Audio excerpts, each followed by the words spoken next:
ఎన్నికలకు ముందు చెప్పినట్టే ధరణిని బంగాళాఖాతంలో వేశామని మాజీ సీఎం కేసీఆర్ టార్గెట్ గా మంత్రి పొంగులేటి శ్రీనివాసరెడ్డి విమర్శలు గుప్పించారు. ఖమ్మం జిల్లా సత్తుపల్లిలో పర్యటించిన ఆయన ఎంపీ రామ సహాయంతో కలిసి పలు అభివృద్ధి పనులను ప్రారంభించారు.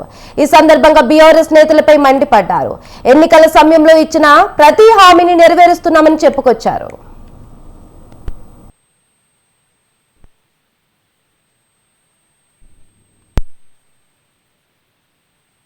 సాధించుకున్న తెలంగాణలో ఆనాటి ముఖ్యమంత్రి గారు ఎన్నికలు వచ్చినప్పుడే పేదోడికి ఇల్లు కావాలని గుర్తొచ్చేది.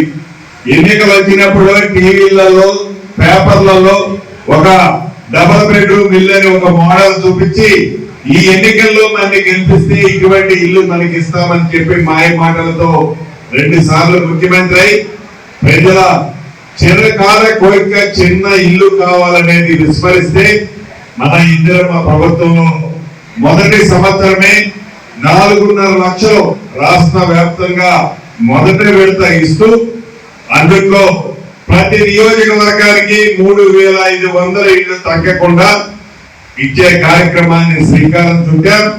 మీ అందరి ఇళ్ల దగ్గర కూడా ఇప్పటికే సగం మంది ఇళ్లకి యాప్ తీసుకొని ఇందిరా ఇళ్ల కోసమని మీ ఇళ్ల దగ్గరికి ఎంక్వైరీకి వచ్చుంటారు.